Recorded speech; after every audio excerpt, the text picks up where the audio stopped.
Hello friends, कैसे हो आप सब। तो आज हम पढ़ने वाले हैं 9th standard Maharashtra state board maths 2 का first chapter basic concept in geometry. तो आज के इस वीडियो में हम थोड़ा सा थ्योरी पार्ट देखने वाले हैं, जैसे कि कंडीशनल स्टेटमेंट एंड कन्वर्स। अभी यहाँ पे conditional statements means what. Conditional statement means एक सेंटेंस दिया होता है हमें, और उससे हम बताते हैं कि हाँ, ये स्टेटमेंट हम किस तरीके से लिख सकते हैं। जैसे कि इफ देन के फॉर्म में, अगर उस स्टेटमेंट को हम अगर इफ देन के फॉर्म में लिखते हैं तो एक वो कंडीशनल स्टेटमेंट बन जाता है। कंडीशनल स्टेटमेंट मीन्स इफ, अगर, तो मतलब अगर अगर आज बारिश हुई तो मैं आज स्कूल नहीं जाऊंगी, इस टाइप का। जैसे कि if it is rains then I am not going to school. तो इस तरीके से मतलब ये क्या हो गई, कंडीशन हो गई। मतलब ये दोनों कंडीशन क्या हो गई, एक दूसरे पे डिपेंडेंट हो गए। मतलब दोनों एक दूसरे पे डिपेंडेंट हो गए। अगर पहली चीज होती है, पहले स्टेटमेंट होता है, तो वो दूसरा भी उसके ऊपर डिपेंड रहता है। तो इसी स्टेटमेंट को हम क्या बोलते हैं, कंडीशनल स्टेटमेंट। तो अगर वो स्टेटमेंट इफ से स्टार्ट होता है, इफ को अगर वो स्टेटमेंट स्टार्ट होता है, इफ के वो बाद के जो स्टेटमेंट को हम बोलते हैं एंटीसीडेंट, और देन के बाद के स्टेटमेंट को हम बोलते हैं कॉन्सिक्वेंट।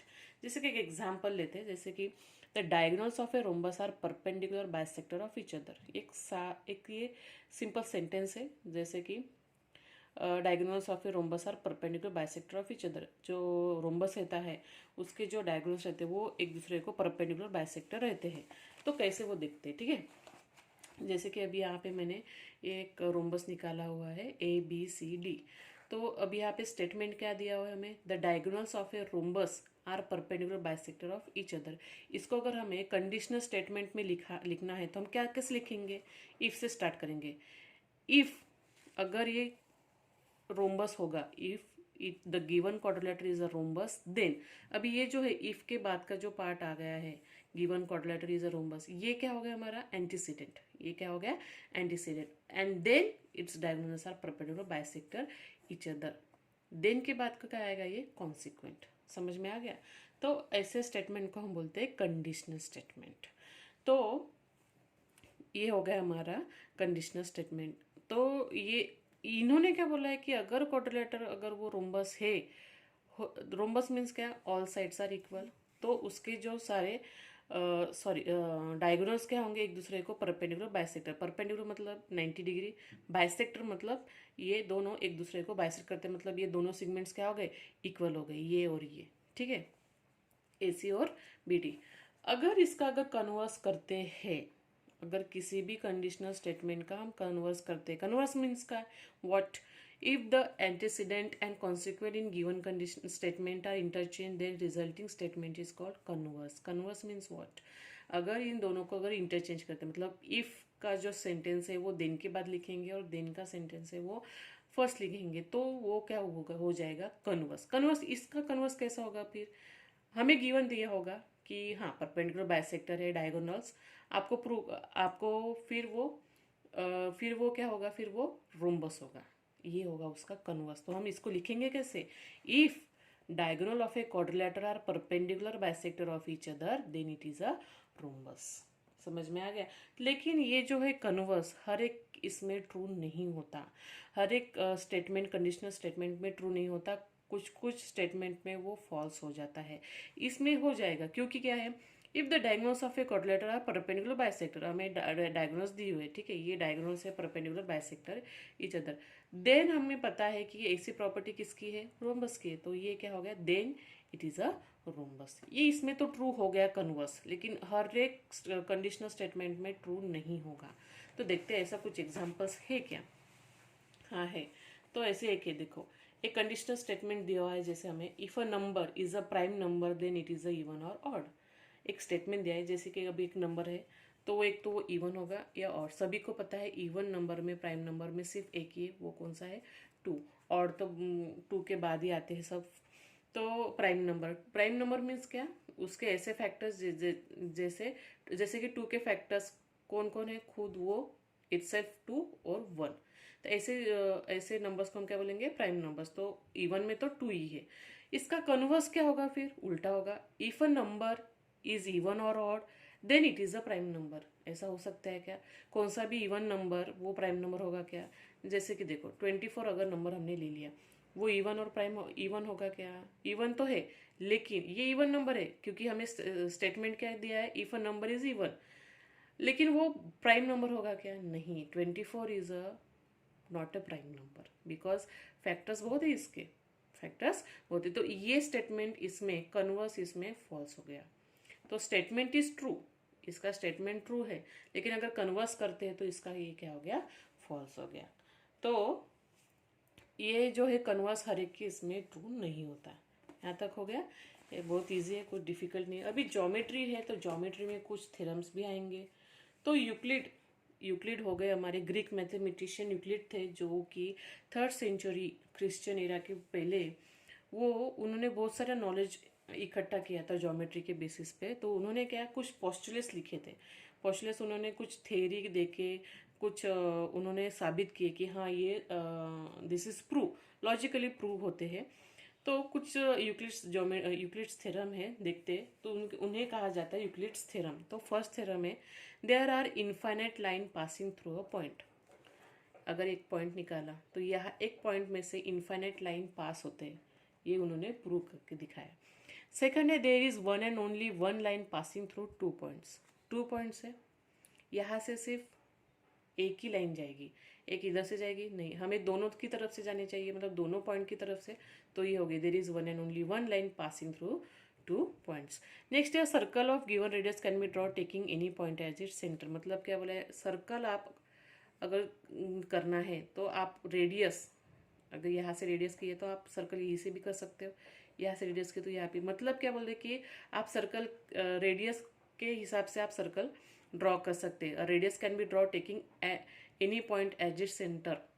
मतलब आप सेंटर को लेके कहीं पे भी आप, या फिर उतना ही डिस्टेंस लेके कहीं से भी आप ड्रॉ कर सकते हो, लेकिन वो कांस्टेंट ही होगा हर पॉइंट पे। कहाँ पे? सर्कल पे। सर्कल के किसी भी पॉइंट पे वो डिस्टेंस क्या होगा, अपना रेडियस का सेम होगा। All right angles are congruent with each other. All right angles, चाहे वो इतना राइट एंगल हो चाहे वो बड़ा हो, ये दोनों भी क्या है, एक दूसरे से कॉन्ग्रुएंट है।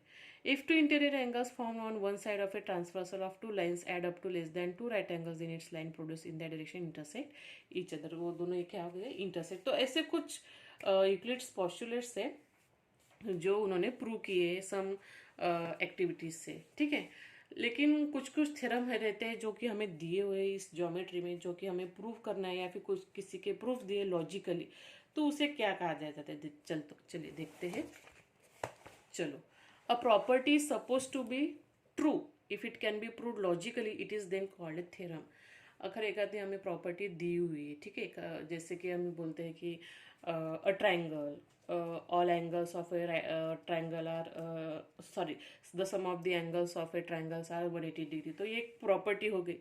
तो उसको अगर हमें उसे लॉजिकली प्रूव करना है then it is called as a theorem. लेकिन एक प्रॉपर्टी हो गई। अगर कुछ कुछ थ्योरम्स रहते हैं, पाइथागोरस थ्योरम है जैसे, hypotenuse square is equals to sum of the properties of other 2 sides, तो then it is called as a theorem. तो इसको हम लॉजिकली प्रूव करते हैं, ठीक है। तो जो हम प्रूव करते हैं, तो एक logical argument made to prove इस theorem is called its proof. एक लॉजिकल आर्गुमेंट बन जाता है नीचे, जैसे कि हम लिखते हैं कि हाँ ये ऐसे हमें प्रूव करना है, तो वो क्या बन जाता है, प्रूफ। तो उसे हम क्या बोलते हैं, प्रूफ। थ्योरम हो गया, प्रूफ हो गया। ये नए वर्ड्स है, ज्योमेट्री में नए वर्ड्स आए हैं आपके लिए, लेकिन ये आपको स्टडी करते करते आ जाएंगे। देन क्या बोला कि to prove that conditional statement is true, its antecedent is called given part and consequent is called the part to be prove. अभी जो हमें अभी स्टेटमेंट दिया रहता है उसमें, तो जो गिवन पार्ट रहता है एंटीसीडेंट, उसे एंटीसीडेंट कहते हैं, उसे गिवन पार्ट बोला जाता है। और कॉन्सिक्वेंट जो कि हमें प्रूव करना होता है, that part to be prove, हम उसको टू प्रूव में लिखते हैं। जैसे कि एक एग्जाम्पल देखते हैं, बुक में एक एग्जाम्पल है, जैसे कि देखो अभी इस बुक में एक एग्जाम्पल दिया है, जैसे कि the opposite angles formed by 2 intersecting lines are of equal measure. तो यहाँ पे क्या दिया है कि 2 इंटरसेक्टिंग लाइन्स, ये क्या हो गया, हमारा गिवन पार्ट हो गया। ये क्या हो गया, एंटीसीडेंट। क्या प्रूव करना है, opposite angles are equal measures, they are equal. तो ये क्या हो गया हमारा, टू प्रूव। ऐसे समझ में आ गया। तो ये है टू प्रूव, थ्योरम, प्रूव, ठीक है। अभी इन्होंने क्या दिया है कि there are two types of proof, direct and indirect. अभी प्रूव करने के दो टाइप्स है, डायरेक्ट और इनडायरेक्ट। डायरेक्टली मतलब क्या है, जैसे कि अभी मैंने एक एग्जांपल दिया है, जैसे कि पाइथागोरस थ्योरम, ठीक है। Hypotenuse square is equals to sum of the two side, जिसके अभी ये अभी की एक ट्राइंगल निकाल देती हूँ मैं, ठीक है। ये हाइपोटेन्यूज हो गया A B C, hypotenuse square is sum of the two other two sides. तो ये हम डायरेक्टली प्रूव कर सकते हैं, लेकिन कुछ कुछ चीज़ें हैं या फिर कुछ कुछ स्टेटमेंट ऐसे है कि जिसे हम डायरेक्टली प्रूव नहीं कर सकते, उसे इनडायरेक्टली लेना पड़ता है, मतलब उसका एक कॉन्ट्राडिक्शनरी स्टेटमेंट लेना पड़ता है, बाद में हमें उसको प्रूव करना पड़ता है। तो ऐसे दो टाइप से, तो चलो एक एक देखते हैं, ठीक है। तो फर्स्ट देखते हैं पहले हम डायरेक्ट प्रूफ। डायरेक्ट प्रूफ में मैंने बुक का एक एग्जाम्पल लिया है, अभी हमने देखा था। तो चलो बुक का एग्जाम्पल है, the opposite angles form by two intersecting lines are of equal measure. अभी यहाँ पे देखो ये थ्योरम दिया हुआ हमें, हमें इसको लॉजिकली प्रूव करना है। तो गिवन में क्या आएगा, the opposite angles form y equal measures, ये हमें प्रूव करना है। क्या हो गए अपोजिट एंगल्स, किससे फॉर्म हो गए, टू इंटरसेक्टिंग लाइन्स। तो टू इंटरसेक्टिंग लाइन से क्या होगा हमारा गिवन पार्ट। तो हमने क्या निकाला, ए बी निकाला एक लाइन और एक सी डी निकाले, ये दोनों एक इंटरसेक्ट हो गए कहाँ पे, ओ। तो हमने गिवन में भी वही लिखा, line A B and line C D are intersect at point O such that A O B C O D. अभी उन्होंने क्या बोला है, to prove the opposite angles are of equal measure. इन दोनों से जो दो अपोजिट एंगल्स फॉर्म हो गए वो क्या हो गए, इक्वल है। तो कौन से दो एंगल्स फॉर्म हो गए, अभी ये इधर से एक हो गया और एक इधर से हो गया, तो क्या हो गया, angle A O C equals to angle B O D. Second क्या हो गया, एंगल ए ओ डी, इसका अपोजिट एंगल्स क्या हो गया, फिर इसका अपोजिट एंगल से हो गया एंगल ए ओ डी और एंगल सी ओ बी, ये दोनों क्या हो गए, इक्वल से। ऐसे हमें प्रूव करना है टू प्रूव में। तो प्रूफ अभी हम देखते हैं कि प्रूफ कैसे करेंगे। चलो अभी देखो, मैं फिर से एक बार समझा देती हूँ। अभी जो दो लाइन हमने ड्रॉ की है, ए बी सी डी, ठीक है, और ये ओ, ठीक है। अभी ए ओ बी, यहाँ से दो एंगल क्या हो गए, लीनियर पेयर हो गए, जैसे कि ए ओ सी और बी ओ सी, जैसे कि ये दोनों क्या हो गए, लीनियर पेयर हो गए। तो इनकी एडिशन क्या आएगी, 180 डिग्री आएगी, ए ओ सी और B O C. Similarly angle A O D, angle B O C ले सकते हैं हम, एंगल बी ओ सी और एंगल बी ओ डी, ये दोनों ले सकते हैं, जैसे कि ये और ये। इन दोनों की भी एडिशन क्या आएगी, 180 डिग्री, हमने लिख लिया। इन दोनों को L H S R H S same है, तो हम इन दोनों को सेम दिखाए फ्रॉम 1 एंड 2 से, तो ये दोनों क्या हो गए, कैंसिल हो गए। तो angle A O C equals to angle B O D. Similarly ये भी दोनों सेम आ गए, तो इसके हमने डायरेक्टली प्रूव कर लिया। इसमें तो कोई प्रॉब्लम नहीं है कि जो दो लाइन्स इंटरसेक्ट होती है at point O, their opposite angles are equal measure. अगर इसका अगर 80 डिग्री रहेगा तो ये भी 80 डिग्री रहेगा, अगर ये 30 डिग्री रहेगा तो ये भी 30 डिग्री रहेगा, इसका ये मतलब है, ठीक है। इनडायरेक्ट प्रूफ देखते हैं। इनडायरेक्ट प्रूफ में उन्होंने एक एग्जांपल दिया है, अ prime number greater than 2 is odd. अभी क्या बोला है, प्राइम नंबर, और वो भी ग्रेटर देन 2 इज ऑड। तो ये हमें प्रूव करना है, कैसे करेंगे। अभी एक कंडीशनल स्टेटमेंट लेते हैं। कंडीशनल स्टेटमेंट क्या होगा कि इफ हमने एक नंबर लिया, if p is a prime number greater than 2, एक हमने p ऐसा नंबर लिया है जो कि 2 से बड़ा है और वो भी, और then it is a odd, ठीक है।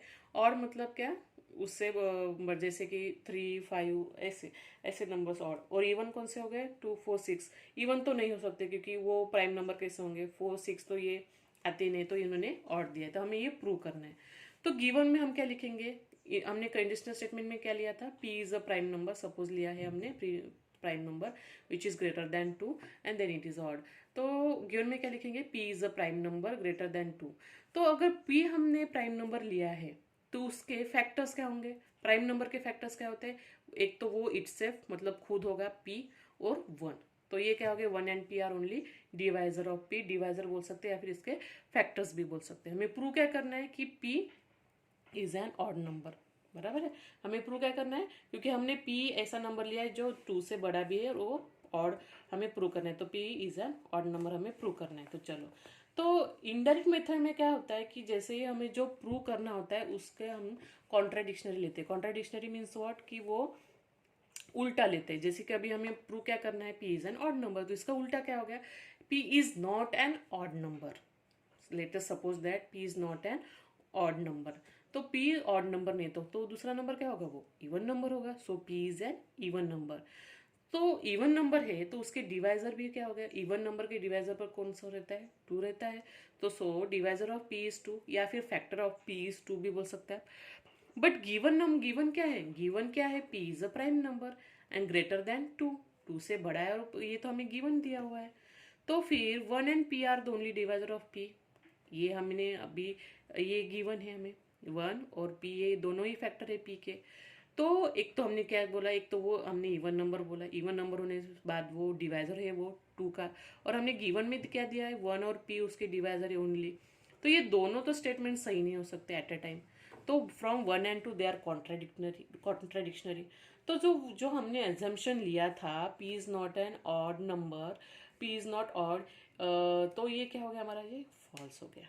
सो this proves that prime number greater than 2 is odd. So हमारा जो स्टेटमेंट हो गया, that is prime number is greater than 2 is odd, ये हमारा प्रूव हो गया। क्योंकि हमने जो अभी ये सॉल्व किया तो ये क्या आ गया, ये हमारा फॉल्स आ गया। दैट हमने जो बोला था ये क्या हो गया, हमारा फॉल्स हो गया। तो ऐसे हमारा ये भी सेकंड एग्जांपल समझ में आ गया कि हमें प्रूव क्या करना था, कि अ prime number greater than 2 is odd, जो 2 से बड़े सब प्राइम नंबर है। तो हमने उसका पहले उल्टा ले लिया, that is P is not an odd number. ये हमारा फिर बाद में फॉल्स हो गया क्योंकि ये कॉन्ट्राडिक्शनरी थे। तो ऐसे हमारा थ्योरी पार्ट खत्म हो गया है। अगर आपको ये वीडियो पसंद आता है तो लाइक कीजिए, शेयर कीजिए, सब्सक्राइब कीजिए। अगले वीडियो में हम प्रैक्टिस सेट 1.3 सॉल्व करेंगे। ठीक है, तब तक के लिए बाय।